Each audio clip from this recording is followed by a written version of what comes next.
Seja bem-vindo. Irmãos, vamos continuar a exposição no Evangelho de Marcos.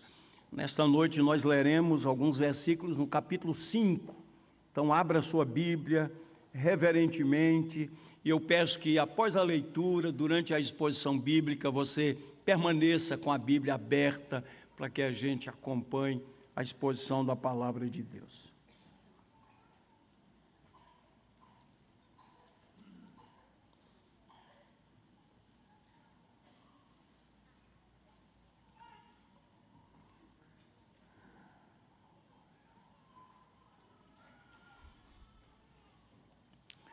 Uma convicção que temos à luz da palavra de Deus, uma convicção que temos com base na pessoa bendita do Senhor Jesus.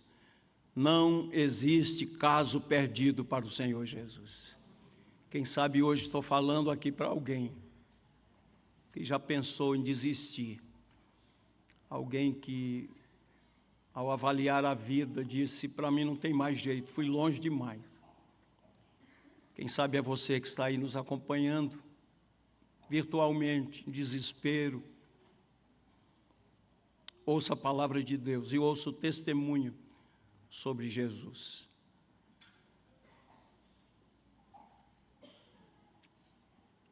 Jesus e os seus discípulos chegaram à outra margem do mar, o mar da Galileia, ou lago de Genezaré, a terra dos Gerazenos.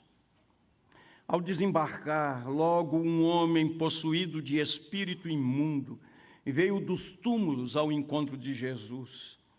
Esse homem vivia nos túmulos e ninguém podia prendê-lo, nem mesmo com correntes, porque tendo sido muitas vezes preso com correntes e cadeias, as cadeias foram quebradas por ele e as correntes foram despedaçadas e ninguém conseguia dominá-lo.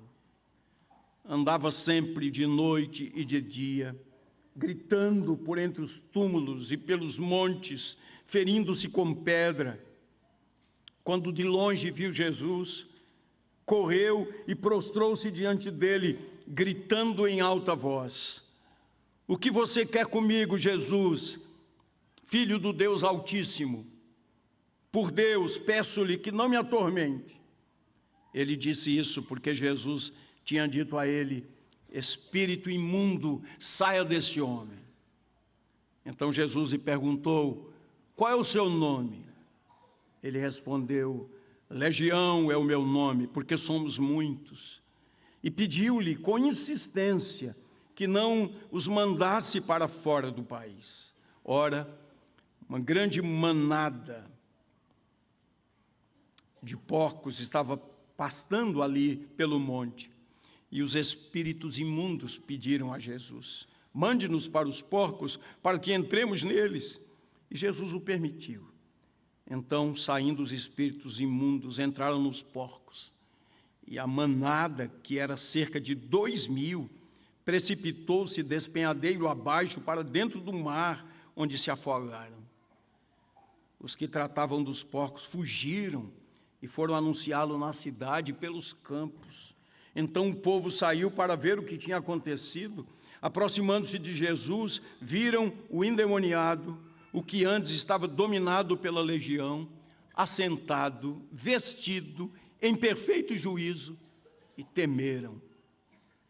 Os que haviam presenciado os fatos contaram-lhes o que tinha acontecido ao endemoniado e também falaram a respeito dos porcos. E começaram a pedir com insistência que Jesus se retirasse da terra deles.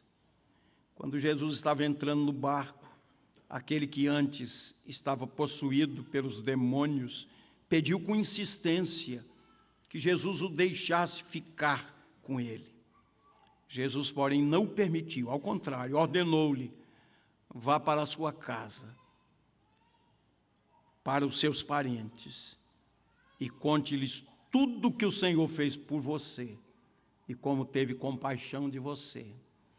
Então ele foi e começou a proclamar em Decápolis tudo que Jesus tinha feito, e todos se admiravam. Aleluia. Amém. Bendito seja Deus pela sua santa e preciosa palavra. Meus amados, na passagem anterior, Marcos 4, 35 a 41, o Senhor Jesus manifestou o seu poder sobre as forças da natureza. Pelo poder da sua palavra, o vento e o mar lhe obedeceram e houve bonança. A fúria da tempestade causou pânico, de tal maneira que os discípulos, alguns deles pescadores, homens experientes, que conheciam aquela navegação, conheciam a navegação naquelas águas, suplicaram: salva-nos, Senhor. Porém, depois da manifestação da onipotência soberana de Jesus, um novo tipo de temor brotou no coração deles, aquele temor reverente, a ponto de eles perguntarem uns aos outros: quem é este que até o vento e o mar lhe obedecem? Queridos, este é Jesus, o Filho de Deus, o eterno Deus, o Deus que se fez gente, o Deus que triunfou, o Senhor que deu a vida pelos seus, Ele que triunfou sobre o reino das trevas, aquele que está assentado à direita do Deus Pai Todo-Poderoso, mas que está aqui também entre nós, para receber adoração, honra e glória e louvor. Aqui no texto que acabamos de ler, nós vemos como Jesus exerceu o seu poder soberano sobre as forças espirituais do mal, porque na verdade Jesus recebeu toda a autoridade nos céus e na terra e debaixo da terra. Ele é o Senhor, Ele é poderoso. Oh, louvado seja o nome de Jesus. Que o nosso coração se incline em adoração, que o nosso coração se incline em admiração, que o nosso coração se prostre diante dele com uma expressão de gratidão, que todas as verdades que lemos hoje à noite, Romanos 5, os cânticos e o hino que foi entoado há pouco, a leitura desse texto, que nada disso chegue aos nossos ouvidos, à nossa mente, ao nosso coração, como algo de só menos, mas como algo grandioso, porque nós lemos e nós cantamos a história da salvação. Um Deus presente, um Deus todo-poderoso, um Deus que faz grandes coisas. Sim, Jesus tem o poder sobre o reino espiritual do mal, sobre principados e potestades. Nós lemos na primeira carta de João, capítulo 3, versículo 8, aquele que pratica o pecado procede do diabo, porque o diabo vive pecando desde o princípio. E João continua: para isto se manifestou o Filho de Deus, para destruir as obras do diabo. E Jesus veio para resgatar pessoas da escravidão espiritual. Jesus veio para dar vida, trazer vida, vida com abundância, trazer dignidade ao ser humano, reconciliar o ser humano com Deus. Nós podemos dizer com muita convicção, à luz do Evangelho, da palavra de Deus, que na cruz o Senhor Jesus venceu simultaneamente Satanás, o pecado e a morte. Ele triunfou gloriosamente. Oh, queridos, vamos olhar o texto bíblico, como eu lhe pedi, permaneça com a Bíblia aberta. Aqui está Jesus em Gadara. Gadara não era uma vila, mas era uma região nas proximidades, só para a gente situar aqui geograficamente, nas colinas de Golã. Havia ali naquelas encostas muitos túmulos, e esse homem vivia nesse lugar inóspito. Era ali, de túmulo em túmulo. Você pode imaginar a vida desse homem. O fato de que havia porcos sendo cuidados ali indica que a região era habitada predominantemente pelos gentios, porque para os judeus À época, esse era um animal considerado como um animal cerimonialmente impuro. E olha aqui para o texto, assim que eles desembarcaram, eles começaram a entender a razão pela qual Jesus lhes havia ordenado que passassem para outra margem e que enfrentassem aquela tempestade tão terrível, tão assustadora. Jesus ordenou que eles passassem para o outro lado do lago, porque Jesus foi ali para resgatar uma vida, para libertar uma vida. Jesus foi ali para levar vida, vida com abundância. Aquele de quem certamente as pessoas diziam, não tem mais jeito, não há esperança para ele. Quem sabe, muitos até pensaram dele, melhor que morra logo, porque ele assustava as pessoas, ele assombrava as pessoas. A sua presença era assustadora. Era um homem que vivia de noite e de dia, pelos sepulcros, pelos montes, andando para lá e para cá, andando nu, porque ele rasgava as suas roupas, e ele também feria-se com pedras, aquelas pedras cortantes. Então você pode imaginar esse homem gritando, e esse homem representava um perigo para si mesmo, e um perigo, presta atenção aqui, um perigo para si mesmo e um perigo para as outras pessoas, porque ele estava sob a influência dos espíritos malignos. Imagine a vida desse homem, afastado do convívio familiar, afastado do convívio social. Imagino como as crianças ficavam assustadas quando ouviam a história desse homem. Estava ali se autodestruindo, não é?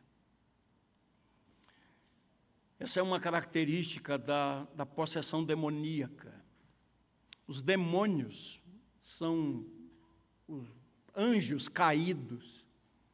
E, diferentemente de anjos, não é, que têm um corpo próprio quando eles se manifestam, pelo menos a gente percebe isso ao ler a Bíblia, os demônios, eles precisam de um corpo para se manifestar. Então, essa questão da possessão demoníaca é uma realidade. Foi assim nos dias de Jesus, tem sido também nos dias atuais, né? E o que fazem os demônios, quando eles possuem uma pessoa, o demônio anula a personalidade da pessoa, tem o domínio sobre a sua mente, o seu corpo, tanto que quando uma pessoa endemoniada fala, geralmente o demônio fala usando a terceira pessoa, refere-se a ele, refere-se a ela. E espíritos imundos são espíritos maus, eles são espíritos destruidores, não é?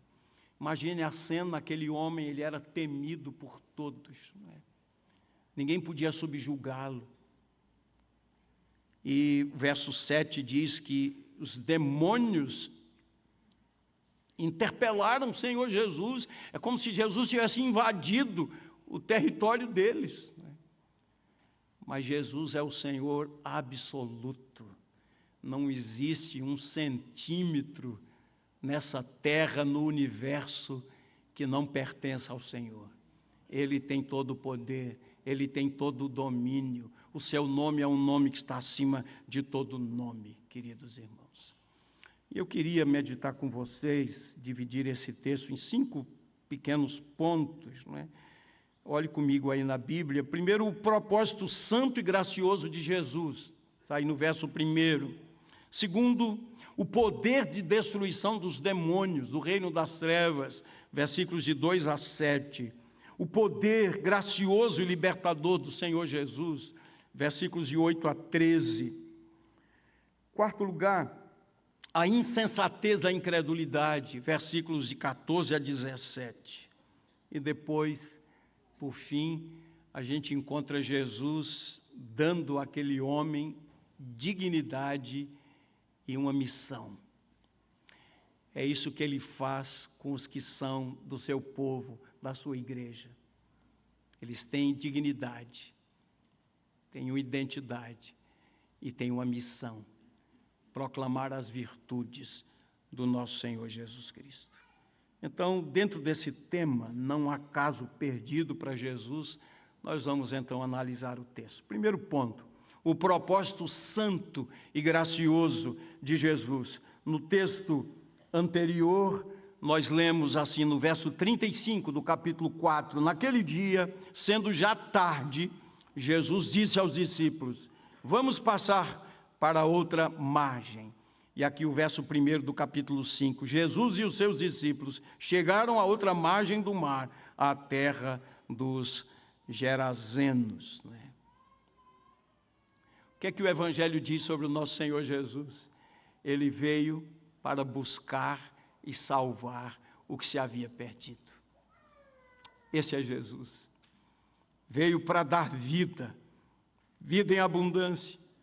E ele com seus discípulos, ele enfrentou aquela tempestade e o fez, atravessou o mar, exatamente com esse propósito santo, libertar um homem, salvar um homem, fazer daquele espectro de gente um missionário, um portador de boas novas, o homem que assustava, que assombrava as pessoas, tornou-se um missionário, um proclamador das boas novas. É esse o poder de Jesus, queridos. Estudando esse texto e pensando nessa noite, inclusive quando estava vindo aqui para o santuário, tentando visualizar aqui esse ambiente, pensando na hora em que eu estaria aqui no púlpito, eu estava pensando e orando e pedindo a Deus: Senhor, dá-nos a graça, Pai, de um despertamento espiritual. Nós precisamos conhecer mais o Senhor Jesus, nós precisamos amar mais a Jesus, nós precisamos ser menos religiosos e mais discípulos. Às vezes nós estamos tão envolvidos nas atividades da igreja, mas nós não somos discípulos, queridos. Nós estamos envolvidos num grande ativismo, fazendo as coisas, às vezes reclamando, murmurando, porque às vezes não há apoio, murmurando, mas nos esquecemos, nós somos discípulos do Senhor Jesus. Nós fomos alcançados pela sua maravilhosa graça. Se nós achamos extraordinário que ele atravessou o mar para resgatar uma vida, quão mais extraordinário é saber que ele deixou a glória. Jesus, Deus eterno, Deus, que recebia adoração perfeita, louvor perfeito na glória. Jesus, o Criador de todas as coisas, o dono de todas as coisas, passou por um processo terrível de humilhação. O dono de todas as coisas não tinha onde reclinar a cabeça. O mais amoroso, o mais generoso, perfeito, o santo, foi também o mais rejeitado entre os homens, homem de dores, que sabe o que é padecer. Queridos, como o nosso coração precisa estar mais avivado, despertado, cheio de louvor, cheio de adoração. Que Deus tire da nossa boca a murmuração, as lamúrias, e Deus coloque nos nossos lábios o louvor, a adoração, a gratidão. Queridos irmãos, às vezes nós olhamos assim na história da igreja, da cristandade, igreja local, conflitos. Quem é mais poderoso, quem manda mais, quem quer ter a preeminência, quem é o mais importante. Se alguém foi esquecido em algum cargo, fica logo chateado, ou alguém quer ter coisas demais em mãos. Queridos, nós somos apenas servos, e servos inúteis, e nossa motivação jamais deveria ser receber o aplauso das pessoas, o reconhecimento das pessoas, um voto de louvor das pessoas. Não, nossa motivação deve ser a glória de Deus. Nós queremos servir aquele que nos amou tanto, queridos irmãos. Aqui está o propósito gracioso do Senhor Jesus. Atravessou o mar para resgatar uma vida.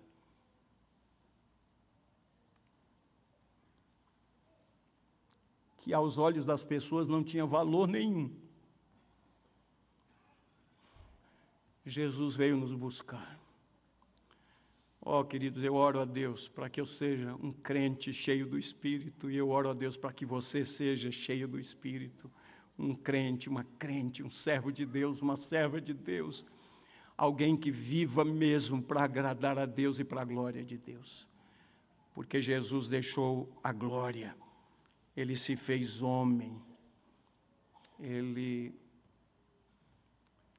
abriu mão de prerrogativas divinas, o que Paulo diz, Filipenses capítulo 2, Ele a si mesmo se esvaziou e assumiu a forma de servo, e Ele fez isso para resgatar, para buscar, salvar a mim e a você.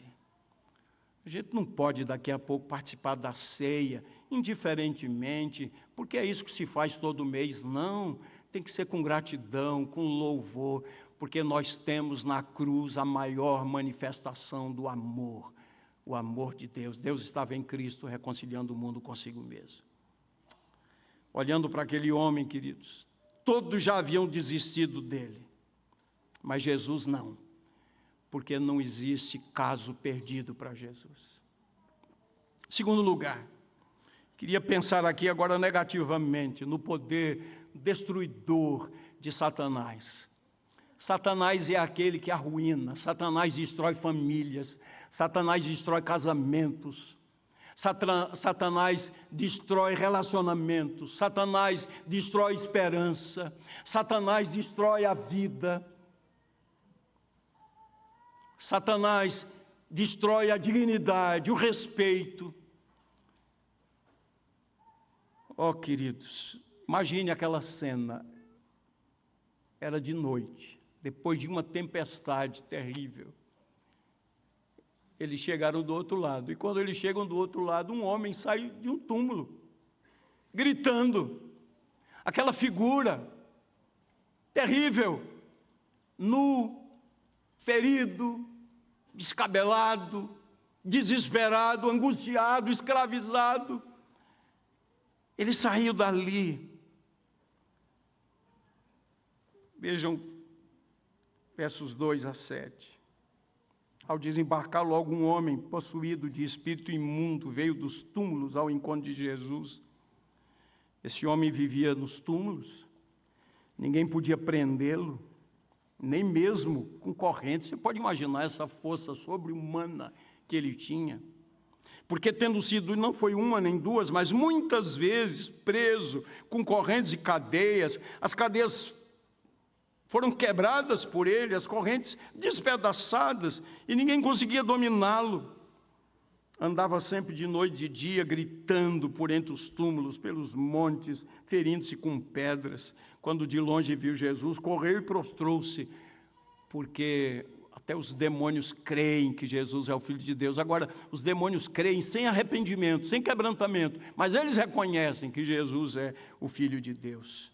Quando de longe viu Jesus, correu, prostrou-se diante dele, gritando em alta voz: "O que você quer comigo, Jesus, Filho do Deus Altíssimo? Por Deus, peço-lhe que não me atormento."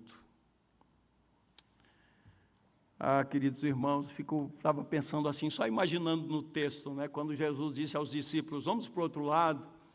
Eles pensaram: olha, Jesus está nos levando aqui para um retiro espiritual, né, um tempo de descanso, né? Então enfrentaram a tempestade e agora foram confrontados por esse homem, né? Porém, Jesus sabia que tinha uma missão divina a cumprir ali. Então, ao seu encontro veio esse homem possuído por demônios, habitado, controlado, atormentado pelo mal. A possessão demoníaca é uma forma extrema de subjugação individualizada, né? Quando um ou mais espíritos controlam a mente de uma pessoa, seu corpo e também a sua voz. Bendito seja o nome do Senhor, porque aqueles que são habitados pelo Espírito Santo não podem ser habitados por demônios, né? Maior é aquele que está em vós do que aquele que está no mundo, né? Nós que somos do Senhor, nós somos habitados pelo Espírito de Deus. Marcos faz a referência aqui que ele tinha sua morada nos túmulos, né? Dizer o que eu disse no início, andava nu, porque rasgava suas vestes, feria-se com pedras, uma espécie de autodestruição, tinha uma força sobre-humana, era assustador. E volta a dizer, é esse o trabalho do diabo. Ele é especialista em roubar, matar e destruir. Esse é o trabalho do diabo. E Satanás havia, vejam bem, olhem para o texto, Satanás havia roubado tudo de precioso que aquele homem tinha. Sua família, a sua liberdade, sua saúde física, sua saúde mental, sua dignidade, sua paz, sua decência. Satanás havia roubado tudo. Quando nós olhamos para a nossa sociedade, queridos, quantas pessoas assaltadas por Satanás, família destruída, vida destruída, esperança destruída, gente arruinada. Mas não existe caso perdido para o Senhor Jesus. Ele tem todo o poder. Esse é o Evangelho da graça. Esse é o Evangelho da graça. Esse é o Evangelho da graça. Jesus veio para buscar e salvar os indignos, os não merecedores.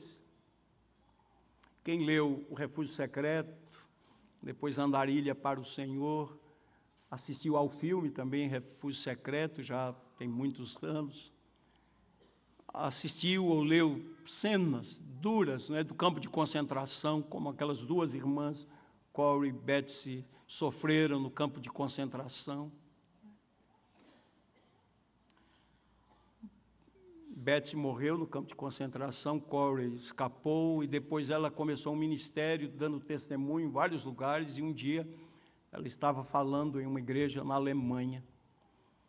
Ao final da palestra, da sua palavra, ela pediu que quem quisesse permanecer para orar com ela e várias pessoas ficaram ali, uma a uma foram falando com ela, orando. E lá no final da fila estava um homem alto, né? E ela reconheceu um daqueles torturadores do campo de concentração. E ele, diante de Corey, estendeu-lhe a mão, dizendo, existe perdão para mim? Por um momento, Corey hesitou, mas depois estendeu-lhe a mão, dizendo, existe perdão para você também. Cristo veio para buscar e salvar os indignos, os imerecedores, os perdidos, os condenados, os arruinados. Não existe vida irrecuperável diante do poder do Senhor. Todo aquele que for ao Senhor, quebrantado, haverá de encontrar da sua maravilhosa graça. Mas em terceiro lugar, e é o que nos importa aqui nessa noite, eu queria falar sobre o poder libertador do Senhor Jesus, versículos de 8 a 13, olhe comigo, aliás, queria ler com você, vamos todos ler. Marcos 5, de 8 a 13, leiamos juntos. E disse isto, vamos lá, verso 8, ele disse isto, porque Jesus tinha dito a ele, espírito imundo, saia desse homem. Então Jesus lhe perguntou, qual é o teu nome? Ele respondeu, Legião é o meu nome, porque somos muitos. E pediu-lhe com insistência que não o mandasse para fora do país. Ora, uma grande manada de porcos estava pastando ali pelo monte. E os espíritos imundos pediram a Jesus, mande-nos para os porcos, para que entremos neles. E Jesus o permitiu. Então, saindo os espíritos imundos, entraram nos porcos, e a manada, que era cerca de 2.000, precipitou-se despenhadeiro abaixo, para dentro do mar, onde se afogaram. A pergunta de Jesus foi, qual o teu nome? E respondeu, Legião, porque somos muitos. Legião era uma designação militar bem conhecida no Império Romano, um destacamento de 6.000 soldados.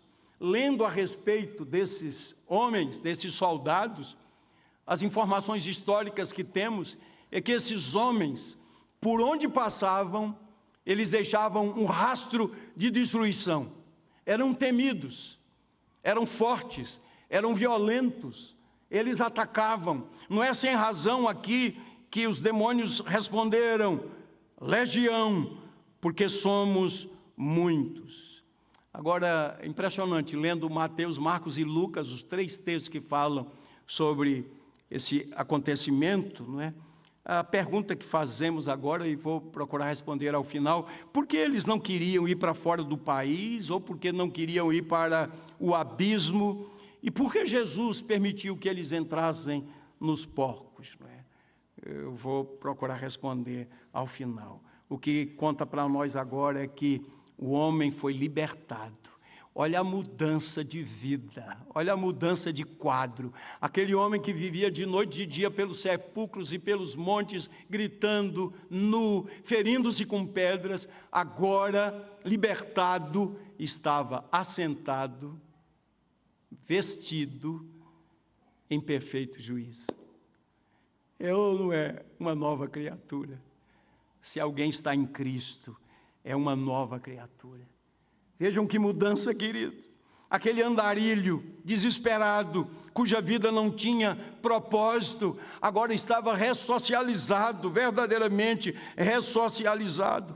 O outrora atormentado, escravizado, despersonalizado, agora estava em perfeito juízo, assentado e vestido.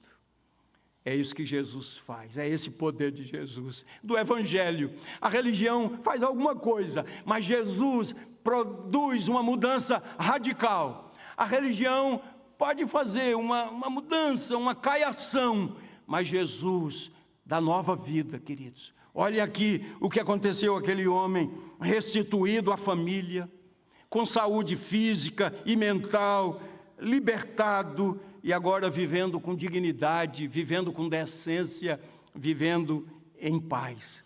Esse é o poder do Evangelho. Razão pela qual Paulo, que conhecia tanto o Senhor Jesus e o Evangelho, e pregava o Evangelho no poder do Espírito, disse: não me envergonho do Evangelho, porque o Evangelho é o poder de Deus para a salvação de todo aquele que crê. Esse é o Evangelho do Senhor Jesus, queridos. Pena que tão adulterado, tão deturpado, tão diluído, mas o Evangelho de Jesus, que deve ser crido e pregado pela igreja, é poder de Deus, é sabedoria de Deus. Esse Evangelho traz nova vida, traz mudança. Bendito seja o nome do Senhor.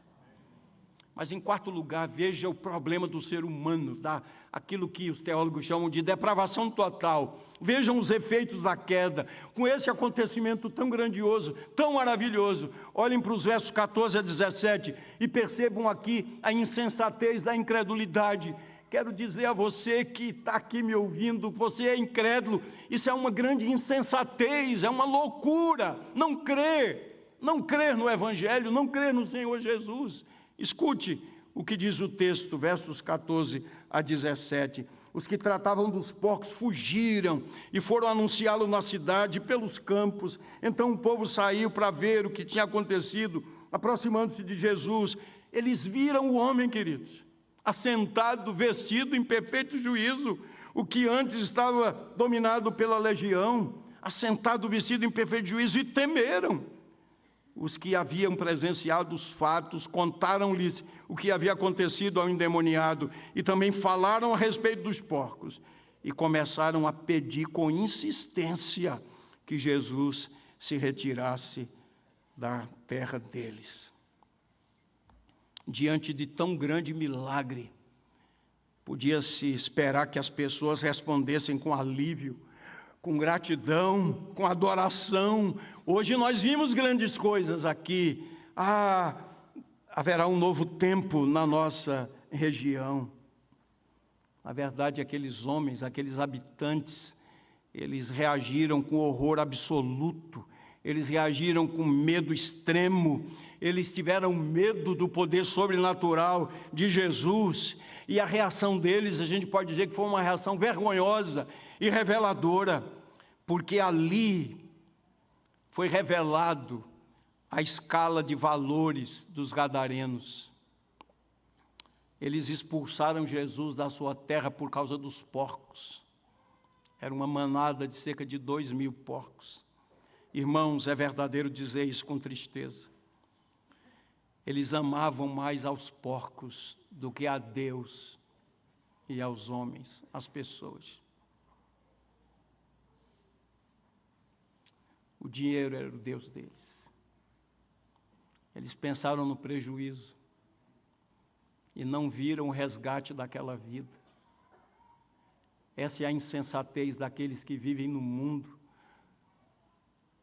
usufruindo dos prazeres transitórios do pecado, que não se rendem ao Senhor, que não se humilham diante dEle, que olham para a cruz com desprezo, que não veem na cruz a grande manifestação do amor de Deus, mas preferem levar suas vidinhas, querem eles mesmos conduzir os seus dias. Eu quero lhe dizer que isso é uma grande insensatez. Mas o salmista já havia dito, o inepto não compreende isto. O estulto não percebe essas coisas. E foi o que aconteceu. Quantas pessoas estão adorando Mamon? O dinheiro virou um ídolo. Estamos vivendo hoje um problema sério, que está virando um problema de saúde pública, essa jogatina das betes. As pessoas estão usando o dinheiro do auxílio social, dinheiro para comprar feijão, arroz, farinha e carne, para jogar. Também gente que tem muito dinheiro, não está satisfeito, quer mais ainda, estão jogando. Pessoas estão escravizadas pela jogatina.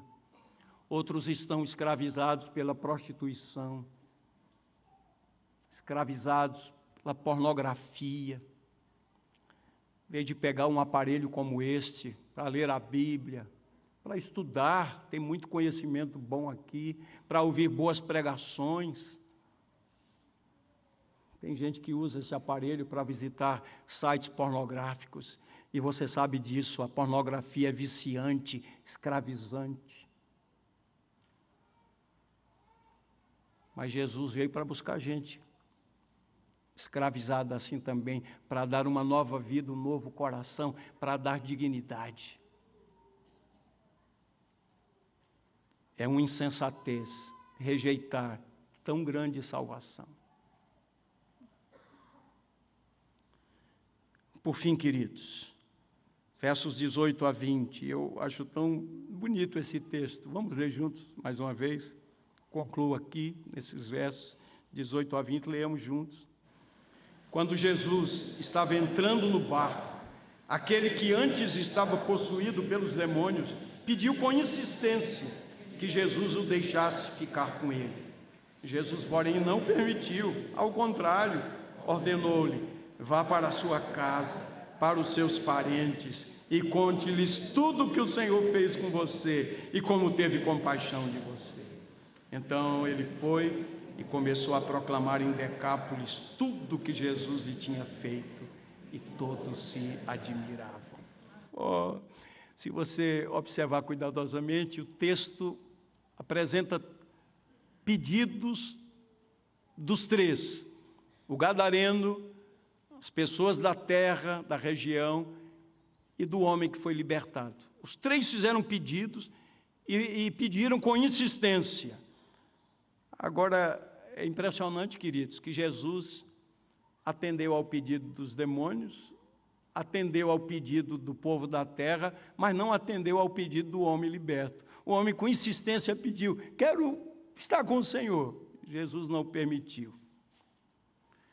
E eu queria aqui trazer o ensinamento do pastor Hernandes Dias Lopes, comentando esse texto. O pastor Hernandes elenca 5 razões para explicar por que Jesus atendeu ao pedido dos demônios. Lembram-se dos pedidos dos demônios? não nos mande para fora dessa terra, não nos mande para o abismo, mande-nos para os porcos. Jesus atendeu. E o pastor Hernandes, com aquela sabedoria celestial, ele elencou 5 razões. Presta atenção, se não é mesmo assim. Por que Jesus atendeu aos pedidos dos demônios? Primeiro, para mostrar a todos o potencial destruidor que agia naquele homem. O poder que estava agindo nele foi capaz de matar 2.000 porcos. Segundo, para revelar àquele homem que o poder que o oprimia tinha sido vencido. Se o Filho vos libertar, verdadeiramente sereis livres. Terceiro, para mostrar à população de Gadara que para Satanás um porco tem o mesmo valor que um homem. Quarto, para revelar a escala de valores dos gadarenos. Eles expulsaram Jesus por causa dos porcos. Eles amavam mais aos porcos do que a Deus e ao próximo. E por fim, para mostrar que os demônios estão debaixo de sua soberana autoridade. Quem manda é Jesus. Quem tem todo o poder é Jesus. Jesus atendeu ao pedido dos gadarenos. E também saiu da região. Estava já entrando no barco. E Jesus não atendeu ao pedido do homem liberto. Jesus não atendeu o pedido, mas deu a ele uma missão, o enviou como missionário. Jesus sabe o que faz. Jesus sabe o que faz, queridos. Então, longe de desprezar aqueles gadarenos, ele mandou um missionário, alguém que havia experimentado a graça maravilhosa de Deus para testemunhar naquela terra. E olhando aqui para o texto, o Senhor disse ao homem que primeiro que ele fosse para os seus familiares. E aqui é uma palavra importante que eu quero trazer. A família precisa ser o nosso primeiro campo missionário. Hoje os jovens fizeram o primeiro dia de prova do Enem, né? Deve estar terminando alguns agora, né? 19 horas terminaram. E estudar é bom, fazer um curso é bom, uma formatura é bom, estudar mais é bom, uma pós-graduação, isso é bom, tudo isso é ótimo. Né? Mas nós precisamos entender, queridos irmãos, que a maior bênção que o nosso filho pode receber é a maravilhosa graça de Deus.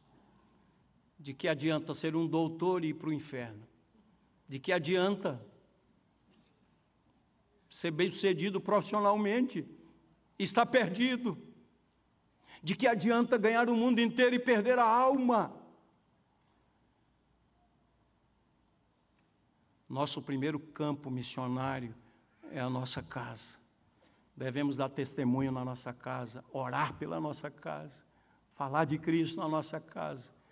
Que Deus nos dê a graça de podermos dizer, pela misericórdia e graça, eu e a minha casa serviremos ao Senhor.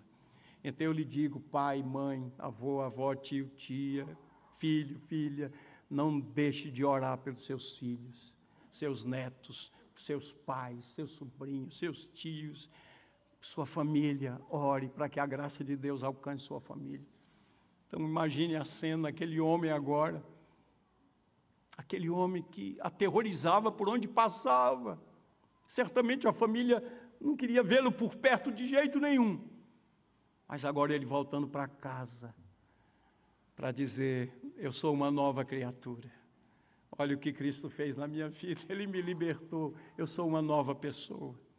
É isso que faz o Evangelho, queridos irmãos. E aquele povo dali que disse, fora, para Jesus, agora estava ouvindo o Evangelho. O homem foi para lá, para testemunhar, recebeu uma missão do Senhor, testemunhando da maravilhosa graça de Deus. Queridos, eu termino e vamos agora passar para a ceia do Senhor. Termino fazendo breves aplicações.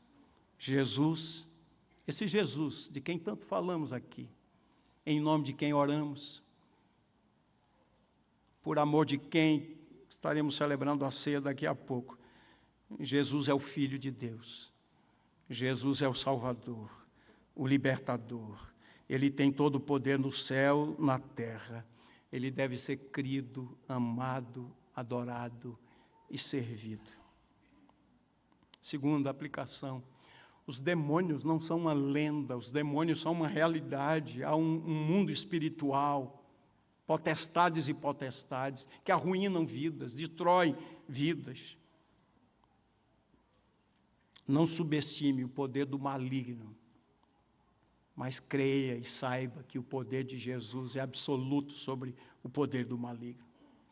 O diabo rouba, mata e destrói, mas Jesus dá vida, restaura, renova, faz de uma pessoa uma nova criatura. Jesus salva e liberta. E por fim, Jesus envia a sua igreja para anunciar o evangelho da graça de Deus, o evangelho do reino. O Senhor não nos salvou para ficarmos aqui nesse ambiente confortável, né? Uma poltrona dessa, que maravilha, né? Esse ar-condicionado, esse templo belíssimo. Isso é tudo maravilhoso, a gente se emociona aqui. Mas Deus não nos chamou apenas para esse conforto aqui. Esse conforto é um plus que Deus nos dá, é uma bondade do Pai. Mas Ele nos chamou para irmos. Às vezes nós estamos tão envolvidos com as atividades, estudamos, aprendemos, reunimos, reunião, planejamento e mais reunião, ministério, departamento e tudo. Nós temos uma missão. Tudo que é feito na igreja é para a glória de Deus, para a edificação do seu povo, para dar ferramentas a esse povo, para que esse povo lá fora diga: foi isso que Jesus fez por mim. Que a gente fale das virtudes do nosso Senhor e Salvador Jesus Cristo. Amém, queridos? A Ele a glória. Amém, amém.